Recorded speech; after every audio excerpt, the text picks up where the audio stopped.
Hey, everybody. I'm Dave. And I'm Gevin. Can confirm. Welcome to episode 2 of the Lowlights podcast. So Gevin and I just want to start out by thanking everybody. This was such an incredible outpouring of support after last week's episode. And we're just so grateful. We're grateful that you watched. We're grateful that you liked, left comments and subscribed.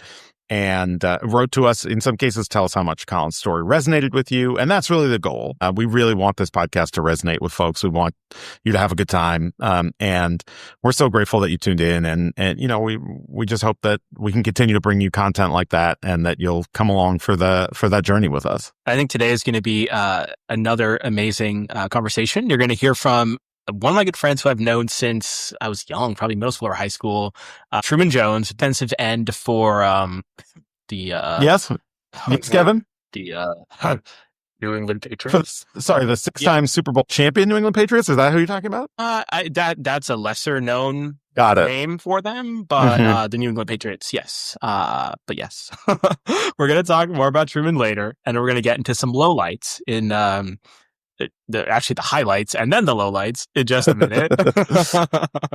But Dave, I know you want to talk about something a little more somber and to share some news from this past week that I think really underscores the importance of what we're trying to do here on Lowlights. Yeah, thanks for that. So, and I'm sorry to bring things down for a little bit and get serious, but I think it's important to talk about 2 stories that were in the news this week. So last week, Red Sox star outfielder Jarren Duran admitted that during his rookie season in 2022, during a rough stretch when he was playing, he attempted to take his own life. And fortunately for him and his family, he was not successful, and that led him to seek out and get the help that he needed. And he says he's in a much better place now, and obviously that's something that we're all grateful for. But last week, we also heard the tragic news that apparently LSU star wide receiver Kyron Lacy took his own life.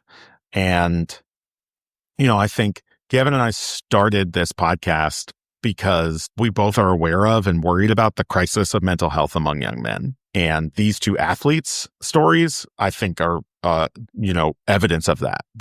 Here are 2 people who are at the peak of their professions, somebody that people across the country admire and root for and cheer on. And yet here they were, both of them, clearly struggling with their mental health. And, our former boss, Kamala Harris, used to say that it's so routine for people who break their arm to know they need to go to the doctor.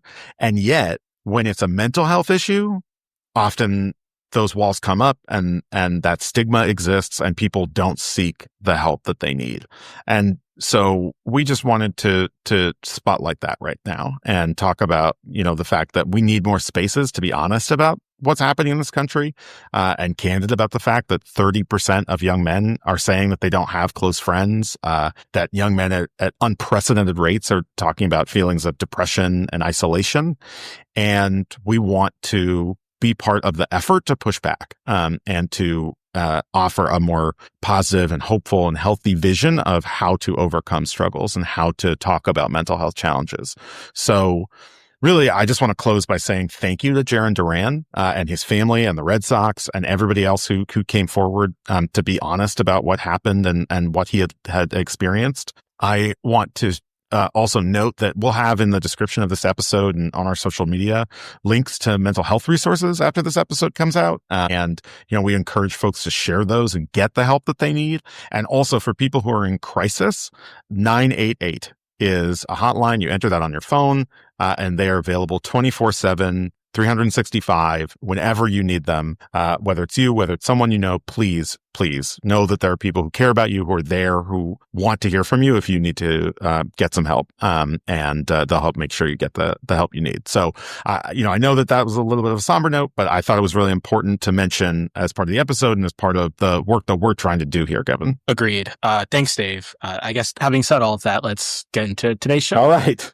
So on a happier note, biggest sports news this week is from a sport that Dave and I know very little about, and that's golf. Can confirm. But but shout out to Rory McIlroy for finally getting his green jacket. I feel some affinity for the Masters, given it's played in my home state of Georgia. I've never been to the Masters golf course in Augusta, but would love to visit one day. But when Rory McIlroy sank that final putt and just absolutely lost it, I saw it on Twitter, and it's just one of those moments that reminds you of how special and how powerful sports can be. And I don't know about you, but made me want to just pull out my clubs and get back out onto that green. I was with you right up until that last part. The way that I describe it to people is I'm not just, everybody in golf says like, oh, I'm terrible. How's your golf game? Oh, it's terrible, which is just like the way that you talk about it, to be humble, unless you're the president of the United States, in which case you tweet to millions of people what place you're in your golf club championship. Mm-hmm. But anyway, always first. Always. What a coincidence. Somehow always first. What a coincidence. Right. But, the way I explain it is I'm not just a bad golfer. I'm the worst golfer you've ever heard of or met. That's correct. Well, I mean, self-awareness, that's the first step. Humility, exactly. Humility to the extreme. Far. So I don't know that it made me want to get out on the golf course, but certainly happy to watch some golf sometimes. And I like walking around on golf courses. That's fun. They're pretty. Me too. Mm-hmm. Me too. Yeah. Getting driven around in a golf cart on a golf course. Exactly. Great. Especially in like Hawaii or something. Look, Gevin, I can even drive a golf cart. You're welcome. Mm-hmm.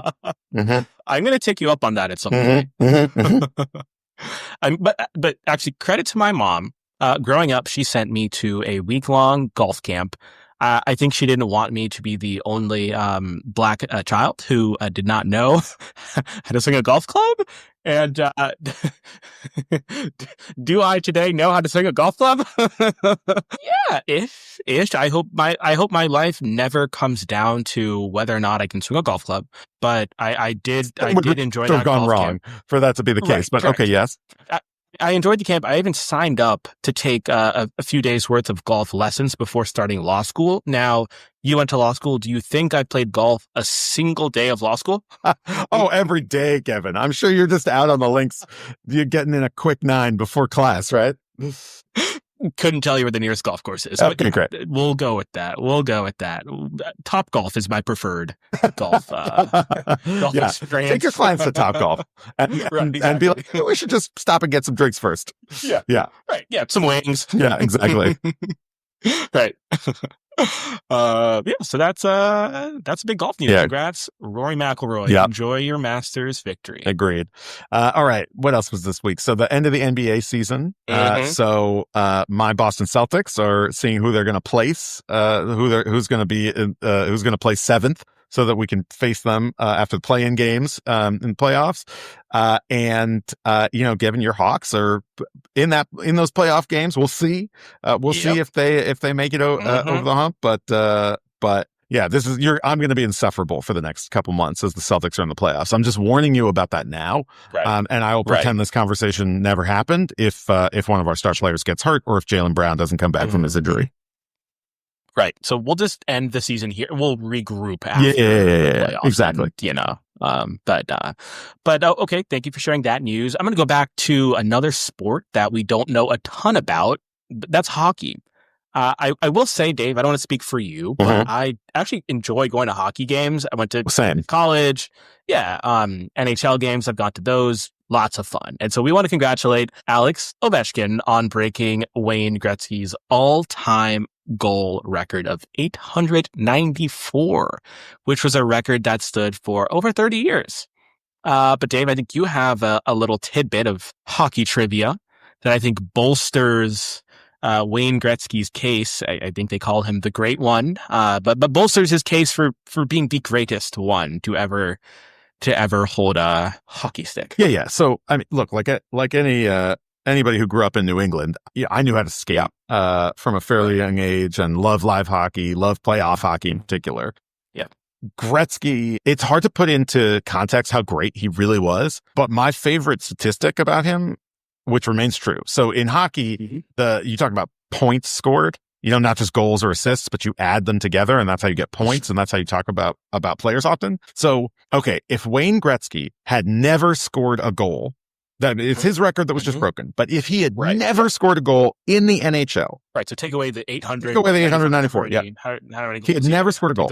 Wayne Gretzky, just based on assists, would still have the most points of any NHL player in history. In other words, any other player's goals plus assists combined is still less than just the number of assists Wayne Gretzky had in his career. Of course, because he's a great one. Yeah, fully ridiculous. A great one. Fully ridiculous. Yeah, so I doubt that record will ever be broken. No, I don't think so. Yeah. Right. And so speaking of which, I think there are a ton of similarly insane records that neither of us see being broken anytime soon. And that's across, like, not just hockey, that's across professional sports. Dave, you're the baseball guy. Mm-hmm. So I'm wondering if you have any baseball records that you think are unbreakable. So, yeah, so you're right. I mean, baseball is a game of numbers. Everybody, even people who aren't really baseball fans, pretty much often know that like a 300 hitter or a 30 home run hitter or 100 RBIs in a season, that those numbers are important. Yeah. The whole country watched that Mark McGwire, Sammy Sosa home run chase when they were trying to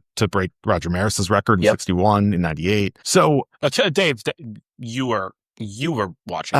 May I remind you, this is for young men. No comment. I think a number of our listeners, maybe that was a little bit before. Look, I can't help that you graduated from elementary school last year. That's not my fault. Well, I mean, but look, when it comes to unbreakable baseball records, like there are players who have so many. I mean, this game has been around since the late 19th century. The game has changed a lot, and there are players who have many records that are unbreakable. Cy Young, the greatest pitcher ever, who had, the award for pitchers in the American National League is named after him. He had, the most losses, most wins at 5'11". I wouldn't lead with most losses, Dave. Yeah, well, but all of these records, all these, complete games, innings, sure. He has so many stats that will never be broken. Yeah. Same with Nolan Ryan and his strikeouts and walks, never be broken. But I think, there's a guy who had back-to-back no-hitters. That's a really fun one because nobody will ever have 3 no-hitters in a row. But my favorite is Cal Ripken. Cal Ripken Jr. played 2,632 games in a row for the Baltimore Orioles from the early 1980s until 1998. Wow. Like 16 seasons of games. So he passed Lou Gehrig, who was a great Yankee, boo, and also after who suffered from a terrible disease that now bears his name. But so those are the top 2. The guy in third place has half as many games played in a row as Cal Ripken at 1,300. And these days, the active leader is Matt Olson of the Atlanta Braves. Your Atlanta Braves, who has 633 games started in a row. Wow. So that streak started in 2021. He would have to play every game for 12 more seasons to break the record until 2037. He's sad, Gevin. Yeah. So that's a record that's never going to be broken. But okay, so I'm the baseball guy. You're the NFL guy. What about an NFL record that'll never be broken? Yeah, I mean, I'll give you a breakable record first. I think last season we saw Eric Dickerson's single-season rush record, 2,105 yards. It will be broken at some point. Saquon came very close. Right. So whether it's Saquon or someone else, that record will be broken. In terms of records that are truly unbreakable, I don't see ever being broken. I don't think anyone is ever going to catch Jerry Rice in terms of either all-time touchdowns or all-time receiving yards. I mean, on the TD side, right now, Mike Evans has 105 touchdowns. That's the most among all active players. Jerry Rice, you know how many he has? 197. That record will never be broken. Yeah, no, that's Jerry Rice. Just Jerry Rice alone. Just when you say unbreakable records, really all you need to say is 2 words: Jerry Rice. Correct. Yep, Jerry Rice. He will forever be in a league of his own among receivers. Yeah. So, all right. Well, thanks for the highlights and a lot happening in the world of sports. But Gevin, speaking of getting to lowlights, who are we talking to this week? We are talking to, like I said, my good friend Truman Jones. I already told you which team he plays for, so I'm not even going to indulge you by naming that team again. Yeah, we don't need to talk about 6-time Super Bowl champion New England Patriots. Yeah, I'm not sure about. I've not heard of them. But look, in all seriousness, when you and I were thinking about who we wanted to have on this show, whose stories we wanted to give a platform to on Lowlights, at least for me, Truman came to mind almost immediately. And it's not because he's a household name. I don't think he is. And probably a lot of guys listening to the show right now have never heard of Truman. Even the diehard New England Patriots fans like you, Dave. So, I just wanted to say that, I think a big reason why we're doing Lowlights is not just to have on guys who are the household names, who have broken all the records, like we were just talking about, and have all the fancy titles, or in the Hall of Fame, whatever. But we also want to give a platform to those guys and allow to tell their stories, guys who are still trying to find their place in the league, whether it's the NFL, the MLB, the NBA, whatever. And what's funny is that Truman is literally a Super Bowl champion, not with the New England Patriots, but with the Kansas City Chiefs. Boo. Not to mention he's a Harvard grad with a biomedical engineering degree. Keep in mind, he did that while serving as captain of the Harvard football team. But ridiculous. When I asked him about being on the show, I know. And I actually just saw that he had some scientific medical research published. Yeah, he just published his first paper. Unbelievable. Exactly. So there's nothing he can't do. But when I asked him about being on the show, Dave, he told me he didn't feel like he'd even made it yet. And that was a thread that we, brought out during our interview with him. So you're going to hear him talk about that. You're going to hear him talk about playing in his first ever NFL game at the end of this past season. You're going to hear him talk about being cut by the Chiefs Thanksgiving week when his mom was flying in town to watch him play. Talk about lowlights. Those are stories you're going to hear him talk about. I think what you're going to find in his story, though, is the power of resilience, of overcoming all of that, and doing the best that you can with the opportunities that you have, as long as you have them. So I'm very excited for all of you to hear our interview with Truman. I just want to quickly say my audio might sound a little different during our interview with him. We're still just optimizing everything. I've learned that headphones make a world of difference. So starting with next week's episode, I'm all headphones all the time. But anyway, we have gone on far too long. Let's get into our Lowlights interview with Truman, and we'll see you back here after that for Spotlights. All right. Hello, everyone. Our second episode here on Lowlights. Dave and I are back, this time with one of my favorite human beings out there, Truman Jones. I don't know, I'm doing this weird voice. Yeah, I was going to say, that doesn't sound like you. I thought that was his podcast voice. I was going to let him have it. I was going to let him go with it. Should I have a podcast? Maybe I should have a podcast voice. Oh my gosh. Okay, Truman. So Truman, I've known you for years. And for those at home, I think they should know that Truman, you and I go way back to high school, maybe even middle school. I don't even know, but definitely high school. And middle school. It's middle school. That's right. Middle school down in Atlanta. And then I went off to Harvard. I pulled this out for you. There we go. Followed me to Harvard, where you had a standout career. There you go. I'm outnumbered on this podcast. Dave, you have some Harvard something in there. That is true. My dad taught there, and everybody in my family but me went there. But Truman was a standout, team captain even at Harvard, but also managed to graduate with a degree in, was it biomedical engineering? Yeah, biomedical engineering. Engineering. So that's just Truman. That is just Truman. So Truman, we appreciate you being here. I respect you so much. I look up to you. You might be younger than me, but you certainly tower over me. So I do look up to you in a lot of ways. And Dave and I appreciate you being on. Yeah, thank you guys for having me. Super excited to be here and just, tell some of my story and parts of the ups and downs along the way. Because it's been a lot. Exactly right. Over the years. Exactly. Yep. And that's kind of where I wanted to start this.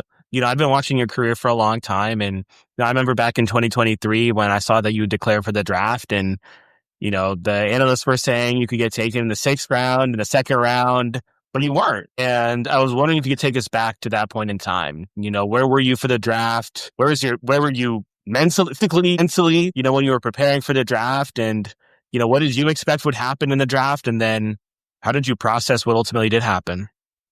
Yeah, thank you for that question. I think just going back to that time around the draft, and like you said, was projected to go kind of around that third day, which is anywhere from the 4th to the 7th rounds. And with that, I was always very realistic with myself. I was very optimistic and hopeful, but also understood that if I didn't get drafted, it's not the end of the world and everything is not over. Um, all that to say, though, you're still hopeful that your name will be called. Like I was in Atlanta at the time. I was home with family. Family was around me. We didn't have a big party, but just really close friends were there and we're watching it and waiting in anticipation. The phone was on and everything was going. And it just got to be later and later into that night. And, it gets to be the latest rounds in the picks. And you're like, maybe it really may not happen now. There's only 5 teams left. And I think from there, then it's, just phone calls with your agent, discussing different things and sticking to the plan that was already laid out. And so I was lucky to have a good agent in my corner who talked about what happened immediately following the draft in terms of going undrafted. And I mean, that's a pretty hectic period in itself, but also just to go through some of the feelings and things that I was going through, I think I got to go back to my story a little bit. And so during COVID, Harvard didn't have a season. You remember at that time, but we were completely remote and we're off campus for everything. And so I was figuring out what to do. I didn't really like online classes. I had taken organic chemistry online, which was fine. It worked out, but didn't think I wanted to do another semester. Did not work out for me. I will tell you that. That was the end of pre-med. That was it. Oh man, I think COVID just helped out because there were no distractions. There was nothing else going on. All I was doing was taking organic chemistry for 5 hours a day. And so I got through that class and made it through fine. But that following fall, I decided to withdraw from classes and take a leave of absence from Harvard. And so that essentially puts me a semester behind. So I would have had 4 semesters to finish in the time, but not including that fall 2020. And so during that time, I studied for the MCAT exam, was prepping for that. I did that for 3 or 4 months while also training and working out because I knew I was coming back to play football as well. And so I think about that as just being a difficult time because there was no structure necessarily in my life, but I had to create structure and find purpose and find the direction that I was going to go. So fast forward then to the draft night. It was a difficult decision to declare for the NFL draft versus applying to med school. It's like, if I didn't apply to med school at that exact time, then my score would be invalidated and I'm going to have to retake it. And so, wow, it's like there's a lot on the line. There was a risk before that in terms of declaring for the draft and going that way. And so on that draft night, then you just hit with questions of, did I make the right decision? Is this going to work out? Is this going to be my career? Or should I have just gone to med school like, I probably was on track to do? And all those things are kind of going through your head, but had to kind of calm the nerves, quiet the outside noise, and really just trust myself and realize that, this is still just a part of the process. The goal wasn't to get drafted. The goal is to play in the NFL. And so that dream is still very much so alive and very much possible. And so immediately following the draft, say it ends at 10 o'clock, by 10:01, I'm on the phone with my agent and he's talked to 3 or 4 teams saying what they're going to offer you to come here. Should you come here, check this roster out, see what's going on here. And we went back and forth a few times that night, but probably within an hour and a half, we decided to sign with the Kansas City Chiefs, and the decision would come out the next day and everything would be signed and sealed. And so that came down to just a lot of faith and a lot of trust in my agent, as well as doing the research myself and kind of who they have on roster and what their scheme is and how they fit. And so I was just really relieved and happy because, even after the draft and going undrafted, not everyone signs immediately. Some people have to go through a rookie minicamp tryout where they're essentially coming to practice for 3 days and that would be it. But I felt some relief in that, okay, I've signed and have more than just 3 days to audition for a team and have a little bit more time to let my character and let my personality show. And so that's kind of, that draft process and kind of that draft night and kind of all those things that were going on there. It's interesting, Truman, because hearing that story and taking a step back from the outside. Okay, here you are a Harvard graduate. You have medical school potentially in your future. You've been studying for that. And sure, obviously you're watching with your friends and family and you don't end up getting drafted. I'm a huge Patriots fan, and I remember watching a documentary called The Brady Six with Tom Brady, where he talks about how he thought he was going to get drafted earlier than he did, which was in the 6th round, 199th overall. And he actually breaks down and starts crying because he talks about how, he was just so worried about letting his friends and family down, and he was so upset to not be drafted when he thought he would be. And obviously that worked out pretty well for him. But so here you are. You then end up on the Chiefs, and I'm sort of curious. I mean, at that point, just from the outside, Harvard graduate on the Chiefs. Like, did you feel like that's it? I made it. Like, I'm hashtag winning. No, that's a funny question. Oh no, I did not feel like I was hashtag winning. I felt like I was fortunate for what had happened so far, but I still knew that, this wasn't the ultimate goal. And I feel like there was still so much uncertainty in terms of what could happen next. It's like this signing with the Chiefs just means you're on the 90-man roster going through summer into training camp. But come training camp, the roster is cut down from 90 people down to 53. And so that's in the back of my head as well, is that, okay, I want to be on this 53-man roster. I want to be on this active roster for the Kansas City Chiefs, not just the goal wasn't to make it out of training camp and get through a training camp. And so I feel like that's something that I found throughout my life is just a constant theme, is just always looking ahead and looking for what's the next step. It's like, yes, we achieved this thing, but this was a step on the pathway to what we wanted to do next. And so now, okay, you didn't get drafted, you went undrafted, you signed to a team, great. Now let's see what it is to go and make this team. And so just this constant revitalization of this hunger of kind of wanting more. And so I remember feeling that pretty soon after the draft, like, okay, now it's time to go to work and try to make this team. And was full steam ahead on that. And so, all right. So then skipping ahead a little bit, you were on that Chiefs roster, but you're not with the Chiefs anymore. And I'm thrilled to say that you were on the practice squad. You ended up getting released, and then you got picked up by the 6-time Super Bowl champion New England Patriots in December. So I mean, from the outside, I'm very excited about it. But what was that like for you? Yeah, I think that was a crazy process, because that's you hear about the uncertainty in the NFL and just how quickly jobs and people rotate around. And even I had seen specifically examples of it with friends and people that were around me, but it always hits different when it's you personally. It's like when so just how it went for me that day, it's like I'm driving into the facility. I get a call from somebody who works in the front office saying, they want to come meet with you at 7 a.m. It's like, well, I'm already on the way to the facility, but I know what this call is. They don't want to just meet with anybody to talk about how you're doing at 7 a.m. So that happened maybe on a Tuesday. And I know for certain my mom was planning to come out to Kansas City that weekend. It was right before Thanksgiving, and she was coming out to come to a game and come hang out. And so just like all this sadness at once, and then also like, oh no, my mom's going to be in my town and I don't have anything going on and we can't go to the game. So just a compound of emotions of like just plans falling through, but also, here I am now out of a job basically, and just trying to figure out what's next. It's like, God, I've planned everything around being with this team and being in this place, and now it's like it's all gone kind of in an instant.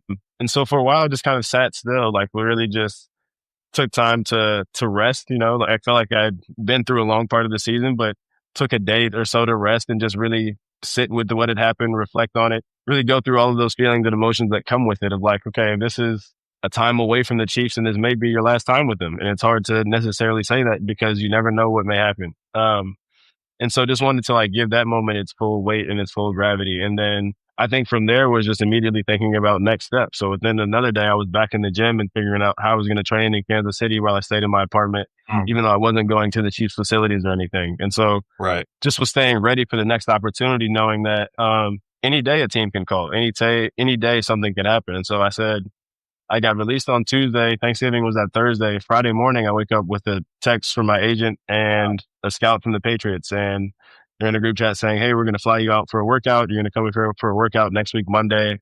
And we'll see what happens from there. And so even this is hopeful, but I'm conscious of the fact that they say it's just for a workout. It's like when they're flying me up, it's not necessarily saying this is to sign to the team or this is going to make anything happen. This is just to come see you run around and see what you can do. And so like I said, very quickly the mindset shifted to now getting back to training and making sure I was in shape. And I had only been out for about a week or so. It's not like too much had fallen out of shape, but still just had to prepare to mentally be in a new place and a new system and to reintroduce myself to these coaches and really make sure that I showcase what I have to offer at that one time. And so flew out on a Sunday and had to work out with the Patriots on a Monday and signed with them that following day, the day after that workout. And so from there was there with the Patriots for the 5 weeks. That was the end of the season. And finished the season there and played in my first game with the Patriots as well. Yeah. Yeah, you got it in the final week of the season, right? You were on the active roster. Yes. Yeah. So that was that's surreal, especially just to be in New England in a place that's 40 minutes from where I played college ball. It's like the area is so familiar. There's people around. I remember walking out to the game, to the field pregame, and I see 2 or 3 guys in Harvard jackets just standing on the side yelling at me from the stands.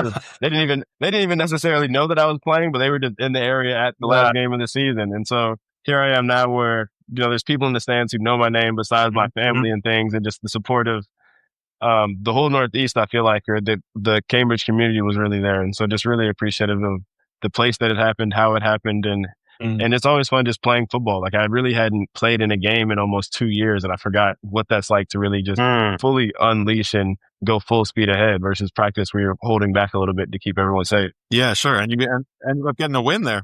Yeah. I'm trying to put myself in the shoes of you when you got that text, you got that call that the Chiefs want to meet with you at 7 a.m. And then when you got that news and you walked out of the facility, you drove out of the facility for that last time, and you had that period of days or weeks when you had no idea what the next turn in your NFL career would look like. Who was your support system at that point in time when you were in your apartment in Kansas City?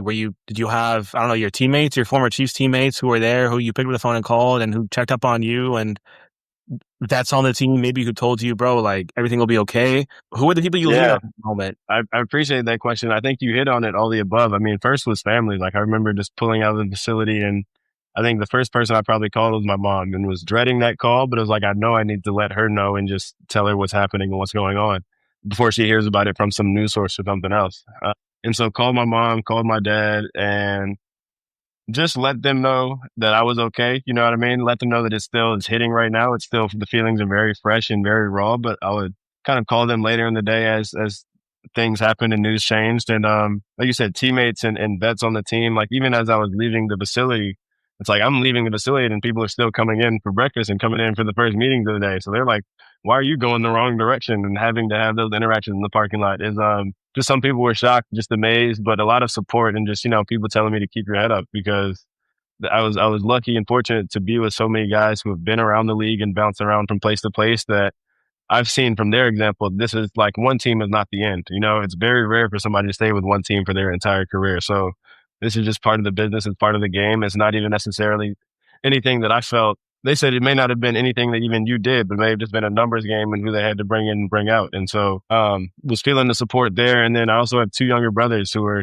some of my best friends. And we talk ball all the time and just kind of what's going on in each other's lives. And so, I mean, they were understanding of where I was, but also just very supportive and excited for me of like what could happen next, of what may be possible after that. So friends, family, and my brothers made a support system. Yeah, that's a beautiful thing. But it's funny hearing you talk about the lowlights. I remember from the outside seeing you post your, pictures from training camp and from your days with the Chiefs, and when you got your ring in 24, and I saw you at the White House last year for that celebration. Last year. Yeah, last year. That was like last June, I think. Mm-hmm. And so here I am. I'm like, yo, like Truman's the top of the world. But you were real with me over text the other day when we were talking about you coming on this podcast, and you were saying like, look, like I played in my first NFL game at the end of this last season.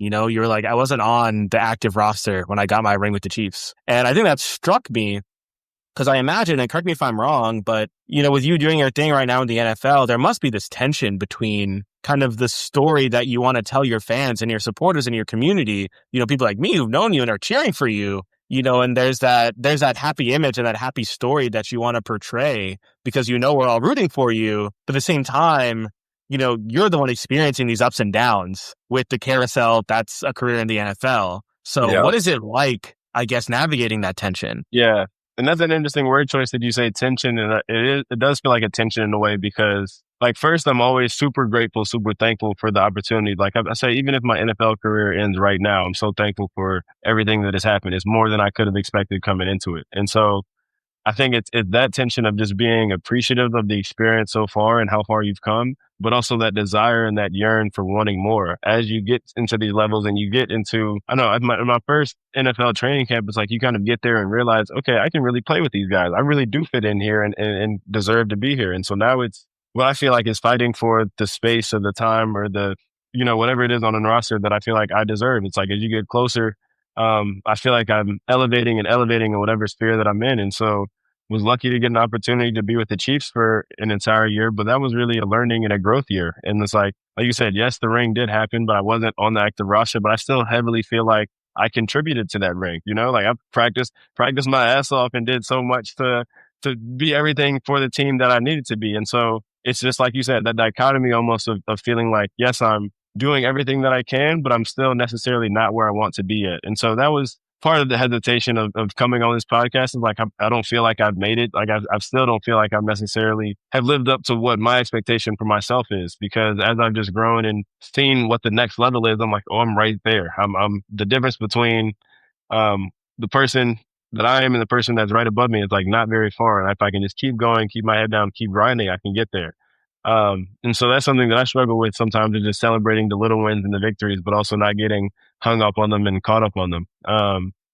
Because so much of it, you just have to block out outside noise and just keep going, Yeah, totally. It's funny that you say that because, Gevin and I used to talk about this at the White House too, where, a lot of people, whether you were the president or the vice president, or whether you were just, staff who were working at the White House, there were times earlier in my life when I thought, oh man, if I can walk in the White House one day and get to say that I worked in the White House, or wrote words that the president or the vice president said out loud, and help them work on speeches one time, I would feel like my life had been made. And then the reality is, you get there and you do those things and you realize like, well, actually at that point, like, this is my job. This is my career. This is, it's not enough to just work there one day. Like I have people who are counting on me to show up tomorrow. Like I have to keep doing this. And it isn't all going to be a highlight. It's not all going to be easy. You're going to have to keep grinding. You're going to have those moments where, you feel like, like people are texting you from the outside saying, oh, this is so incredible. You must be so excited, whatever.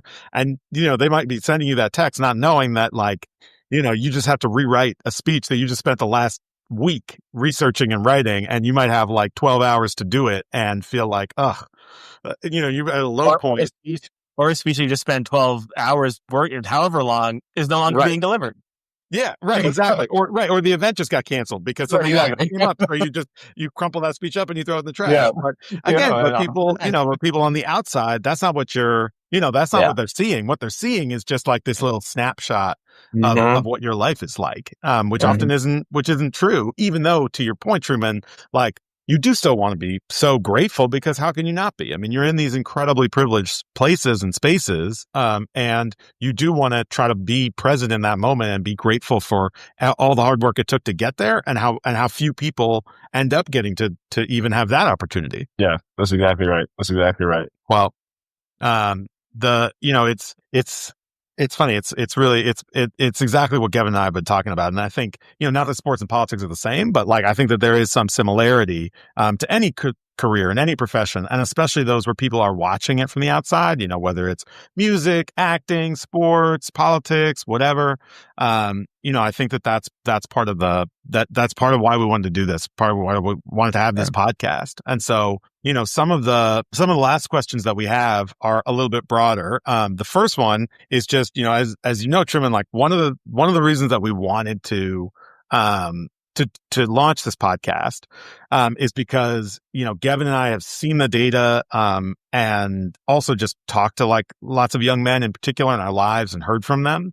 And we know that a lot of young men are struggling right now. that a lot of young men are feeling anxious or disconnected from other people. They're worried about their future. They don't exactly know where they fit in as a young man who's trying to become a successful adult male. And so, I'm just wondering, you've been in the NFL, you've been in all these incredible spaces with all these, famous legendary athletes. Do you have any advice, to young men who are listening to the podcast and who are wondering about their own path forward? Like what do you tell young men who come to you and ask for your advice about how to think about success and growing and learning? I think, my advice really starts with being action oriented and being ready to jump in and really get things moving, get things in motion. Even if you feel like you don't have a 10-year goal, a 5-year goal necessarily, like you may need to just start progressing in a general direction of where you want to go and have forward progress. Like forward progress is better than no progress at all. And so a second part of that is then also being able to know how to pivot and how to switch track. And so having the ability to just be action oriented, to start things, to work hard, and to really dedicate a lot of time to things and put a lot of focus into them, paired with the ability to pivot and change directions as you can see something is now unsuccessful. Mm-hmm. As I'm saying this, I'm thinking about the pivot piece, and self-reflection and self-inspection is also critical to realize when a pivot is needed, right? When am I beating my head against the wall? When am I working harder than I am working smarter? And so also that being able to have that constant check-in of like, yes, I'm grinding right now, but is it in the right direction? Is it the most efficient way possible to get me towards this next goal? And so those kind of three things I said, self-inspection, the ability to pivot, and then being action-oriented and starting things are kind of three pieces of advice that I have for young men. Oh, and I imagine, Truman, that it might be difficult sometimes to know when it is time to pivot. Yes, extremely. Extremely. It's like, even in my situation, I think about, how many weeks sitting at home or sitting on the couch do you wait before you pick up a med school book, How long before you start studying for the MCAT again? These are questions that I still don't necessarily have answered myself. And being such a strong-minded and determined person, it's like you can really almost drive yourself crazy by trying to push yourself towards something that may not ever be achievable. And so it's really hard to be realistic with yourself. But I think that's where having a good support group and good people around you is so important. They can tell you, say, hey, I think you need to either think about this more or do a little more research before you really put all your eggs into this basket. And so I've been lucky to have just family around who's extremely supportive, but even then friends at Harvard who I felt like had my best interest in mind and could look big picture and just look at all of the factors that I'm really considering in terms of making a decision and be like, yes, I think this is a good idea. I think you do have a good shot at making this. Or, I think you should stick on the path that you're going with and just grind it out. My roommate and I used to go back and forth all the time about switching majors and not switching majors because he was also a biomedical engineer. And, you get to some of that core curriculum in the engineering department. It's like, man, we need to switch. We might need to pivot. Right in the pivot. I'll tell you, the one engineering class I took at Harvard was a music acoustics class. Okay, I've seen that one. I've seen that one in the basement where you're building the instruments and banging stuff around. I've seen that one. That's fun. That may be the easiest. That didn't become your career. That may be the easiest class in the engineering building. That may be the easiest one. But just having the people around you to talk about when to pivot, when to stick things out, and also just having the foresight too. Like in terms of engineering, we only had 6 classes in the engineering department. It's like, well, we've taken one now. We think we want to get out. We only have 5 left. Let's take another one and see. Yeah. And as we keep going, it's like, well, the end is so close in sight. If we can just hold on a little bit longer, we can make it. And so that's kind of the story of how I made it through biomedical engineering, but just the story also about the process of having the right people around you and going through that inspection process with them. Yeah, I couldn't agree more. And also, I would say just it also takes a little bit of bravery too, a little bit of courage on your part to be able to admit to other people when you are struggling or when you do need their advice because you're not sure about the path that you're on. And I think there is so much pressure, especially on social media, but just in life day to day. When people say like, hey, how's it going? What's up? Like there's pressure to say like, oh, things are good. I'm doing well. And to just move on. And I think especially sometimes for young men in particular, some of that advice, when people say like, "Oh, take it like a man, be a man about it." Some of that advice can be heard as like, "Oh, don't tell people when you need help." And actually, I think like from what I've seen from a lot of the men who, were mentors to me and role models for me when I was younger, that actually that can be like one of the most courageous things you can do is tell people when you need some help, when you need their advice, when you're not doing so well. Mm-hmm. Yeah, I definitely relate to that because, I've always been a person who just feels like they can kind of do everything themselves or figure it out themselves. And it gets to a certain point where you're being pulled in so many directions. It's like, yes, I can do all of this if I had the time to delegate time to each task. But now I'm at the point where I can't, and I need to call in for help sometimes. I need to call in for help to, help something get moved from point A to point B, or to help figure out an issue, or even how to like research and think about what's going on outside of football. It's like I can't be in one place all the time, even though I have the mental capacity and the ability to do these things. It's like I just can't stretch myself too thin, because then your focus is lost on necessarily what you're doing at the time. So that's something that I'm working through this year as well, is just the discernment of when to ask for help and when to just muscle through things, lose a little bit of sleep, and just get it done. So yeah, I appreciate that. All right. See, Truman, I've seen you live that out, because not that you needed any help or advice from me, but for some reason, he reached out to me when you were a freshman at Harvard and said, "Gevin, let's go to lunch." And we went to Felipe's Taqueria, and we had burritos. Shout out Felipe's. Mm-hmm. And I have no idea what I told you, but hopefully something I said. I'm like, something in that must have sucked. We were talking about major. We were just talking about life at Harvard and how to get through it. And even maybe how to deal with some of the imposter syndrome of just being there and not knowing if you belong. Yeah. But it was all necessary in that freshman year of just a big transition. I feel like a small fish in a big pond at this point. It's like, well, how do I get through this? And I said, I need to call Gavin. I need to call him. But it was through that conversation that I was reminded, that I'm not trying to sound like an old uncle or whatever like that, but you have your head on straight. And I think it's uncanny to find someone, at your age who has achieved the things that you've achieved, but yet recognizes the importance of investing in relationships and knowing who to go to when, you could use some advice. And I respect you so much for that. And I've seen you not only take that advice, but I've seen you, and I know that you share that advice with the younger guys coming up behind you, whether it was your teammates at Harvard, your teammates in the league. So I commend you for that. And I think it's such a powerful message for all young men at home. Going back to what you were saying, what Dave was saying, is to know when to ask for help. Surround yourself before that with people who will be there for you, and then be there for others and pay that totally. Yeah, really well said.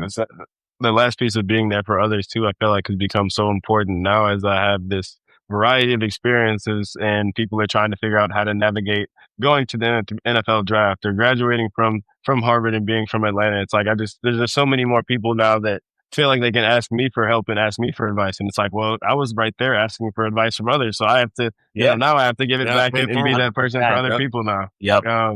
So it's just a lot of full circle moments like that, which is amazing to see. For sure. All right. Well, we ask our guests at the end. We have a few lightning round questions. They hopefully will not be the hardest questions gone over during the interview, but important nonetheless. So Truman, favorite sports movie or TV show, and that's either like because it's the most realistic or just because it's like you just love it. I think favorite sports movie is Remember the Titans, just because I love those old classic films. Yeah. And some of the lessons and the morals in there are just very important for me coming out of the South. Yeah. Mm-hmm. We're 2 for 2 on Remember the Titans. First two. Yeah. Colin Oliver had the very same movie. That's bad. That's the left side. Strong side. Exactly. Okay. And then music. So what music do you listen to, especially like if you're struggling or whatever? What do you turn to? I think music, if I'm struggling or feeling down, that I listen to is like some Lauryn Hill. It's very calming, but also a mix of like upbeat rap tempo, but also singing and very lyrical. And so that's just like some calming stuff to really put me to bed at night. But then in terms of more motivational, like really get me through things, I just think about the time and the era when I grew up in. So I was in Atlanta in, the mid 2010s, like 2015, 2016. And so a lot of that music, like Future, DS2, Migos, the Culture album and things like that, I'm just like, really just pump up motivation. It's like I can do anything type of music. And so I'll get to those kind of pregame or if I'm in need of a boost. I will say Lauryn Hill has carried me through a number of runs. I don't know, but Lauryn Hill has carried me through a number of runs. Like half a mile left. I was like, Team Zion is like playing, and I'm like, yeah. I mean, Lauryn Hill is incredible. I know somebody that went to summer camp with her and said that like basically there was a talent show at the end of the summer, and like everybody was just going through, and the kids were doing their performances, and then all of a sudden Lauryn Hill got up. Like, and literally after she was done singing, everybody was like, "So she's gonna be famous, right? Like, she's gonna be really famous." And so, I feel like I was in on the ground floor on that one because I remember her saying like that was insane. Okay, so and then last one, and any comfort food when you're going through it. What is there a meal? Is there a spot? What is it that you turn to?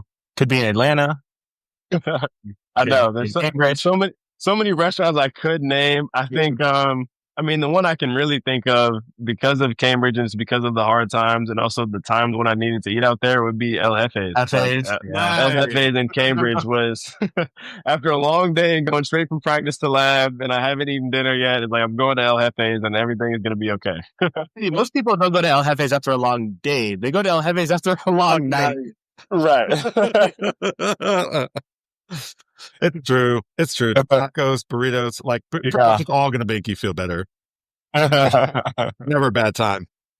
True. Well, Truman, thank you so much again for coming on. I mean, you're really, to see what you've already accomplished, as Gevin said, at this stage in your life and career. I mean, you're Super Bowl champion, Harvard graduate, maybe med school in the future. I mean, it's really, it's an honor to get to talk to you and to hear your advice for young people in particular. Is so special. So I thank you so much just for taking the time.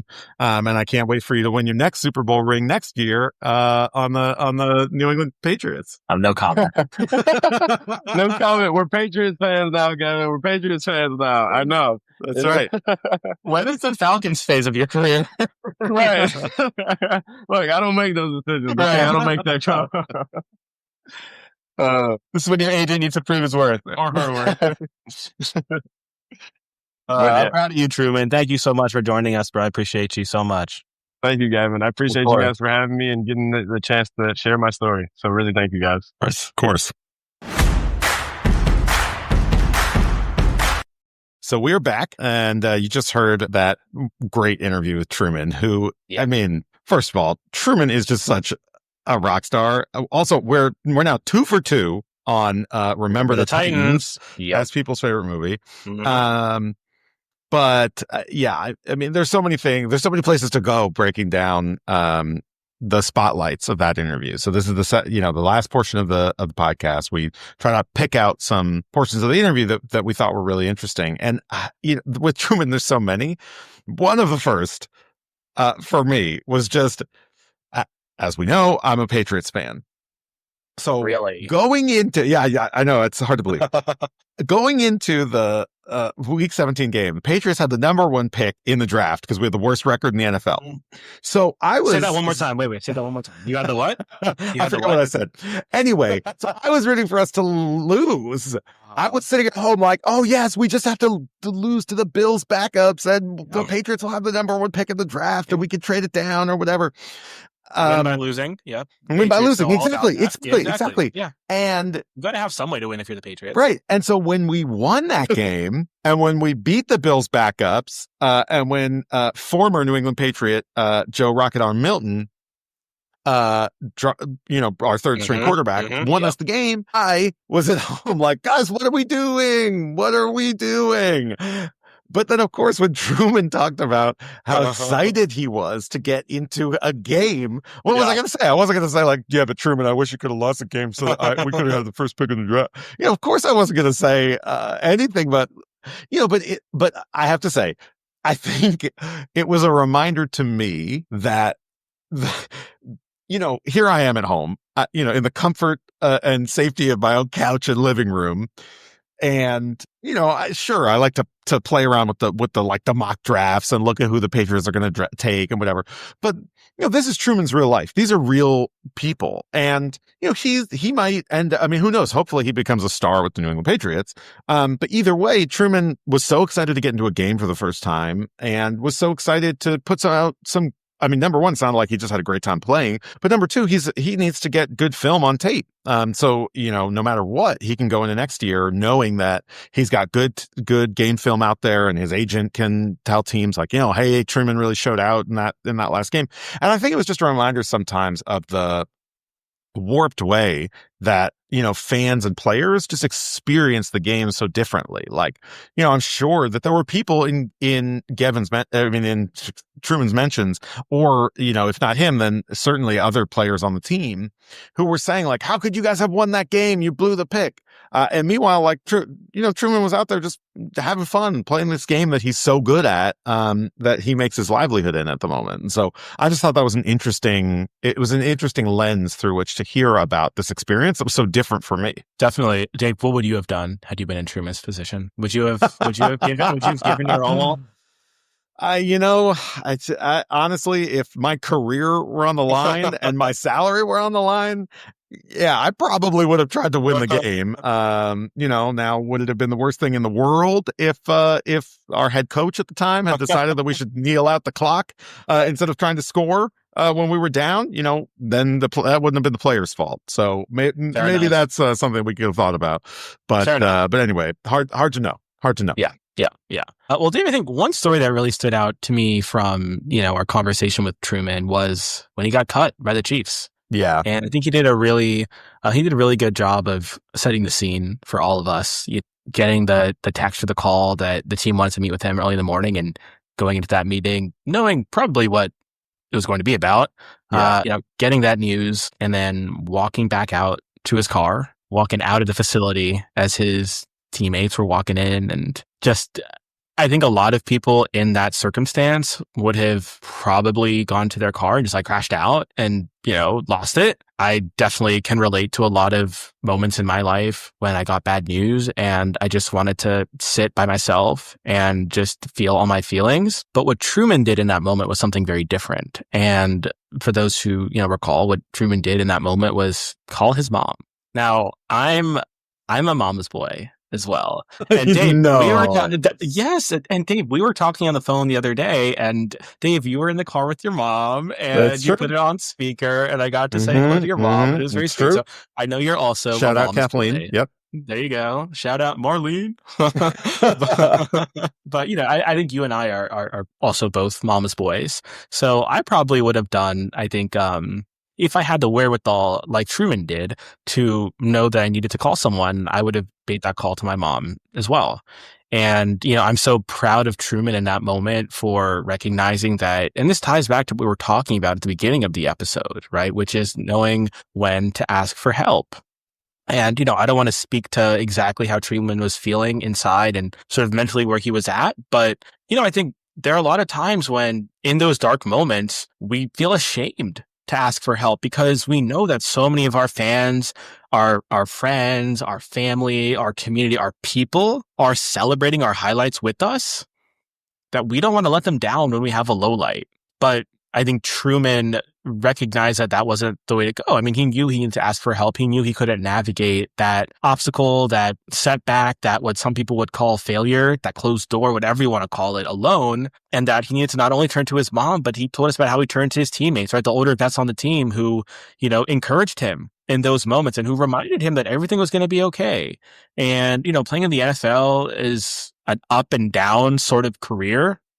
Truman is still very, early in his NFL career, but the fact that he was able to get wisdom and advice from some of the older players who'd been on that carousel, who'd been on that, roller coaster, that merry-go-round, whatever you want to call it, the fact that he was able to turn to his network, to his people, to his community, for strength and for guidance in that moment, I think really speaks volume to the kind of guy Truman is. And, I talked about this in the interview, but Truman, I've experienced that with Truman. When Truman came to Harvard and I was a senior, I think, and he was a freshman, we went out for lunch and, he heard me out. I don't know what I was telling him, but some sort of advice on how to handle life in such a dreadful place like Boston.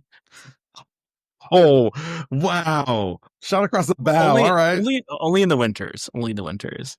But that's who Truman is. He's someone who, who really values, cultivating a network of supporters and of friends and, trusted advisors and counselors that we can turn to. And so, I think that stuck out to me. And it's something that I made the joke earlier, Truman is a lot taller than I am, but I do look up to him physically, but I do also look up to him in other ways. Yeah, and I think what he told us in that moment, in that story, is something that we would all be wise to reflect on and try to emulate. Yeah. And, I thought about this as well, because, as somebody who ran for office and didn't win. And in fact, I dropped out 2 weeks before the election, which is a different story, to try to consolidate the vote among progressives. But in that moment, my biggest fear, Gevin, was that I had let people down, that I had let my family down, that I had let my friends down, that I'd let people who invested in me, like my campaign staff, down.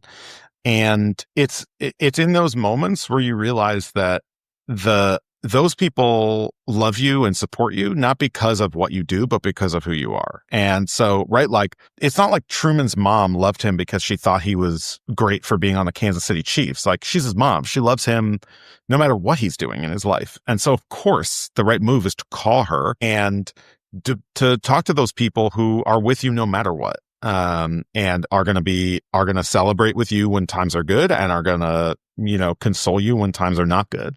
And I think it was the same for me. When I would tell people, oh, I'm so afraid that I disappointed you, I didn't want to let you down.